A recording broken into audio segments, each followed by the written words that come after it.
आणि बुलेटिनच्या सुरुवातीलाच बातमी आहे भारतीय क्रीडा प्रेमींसाठी अतिशय निराशाजनक।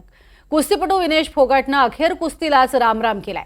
काल एक सोशल मीडियावरती ट्विट करत विनेश फोगाटने कुस्तीतनं निवृत्त होत असल्याची घोषणा केली आहे। आता लढायची हिम्मत नाही असं विनेश फोगाटने आपल्या या ट्विटमध्ये म्हटलंय। दरम्यान विनेशने देशवासियांची माफी सुद्धा मागितली आहे। पॅरिस ऑलिम्पिकमध्ये 50 किलो वजनी गटात विनेश फोगाट खेळत होती, मात्र अंतिम सामन्यात पोहोचल्यानंतर विनेशचं वजन हे 100 ग्रॅमनं वाढलं आणि विनेशला अंतिम सामन्यासाठी अपात्र ठरवण्यात आलं।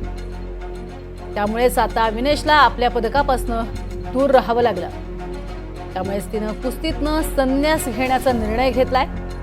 वजन वाढतंय हे लक्षात येताच ते कमी करण्यासाठी सर्वतोपरी प्रयत्न करण्यात आले। पीटी उषा यांनी सुद्धा तिचं मनोधैर्य वाढवण्याचा प्रयत्न केला, मात्र तेव्हाचा आपण फोटो पाहतोय, अक्षरशः रडून डोळे सुजलेले तिचे पाहायला मिळालेत, कारण अतिशय मोठी नामुष्की होती। डोळ्यासमोरचं पदक हे हिरावलं गेलं 100 ग्रॅम वजन वाढल्यामुळे। तर नेमकं विनेश फोगाटने काय ट्विट केलेलं आहे तेही पाहूयात।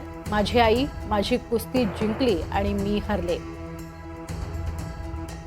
तुमचं स्वप्न आणि माझी हिम्मत तुटली।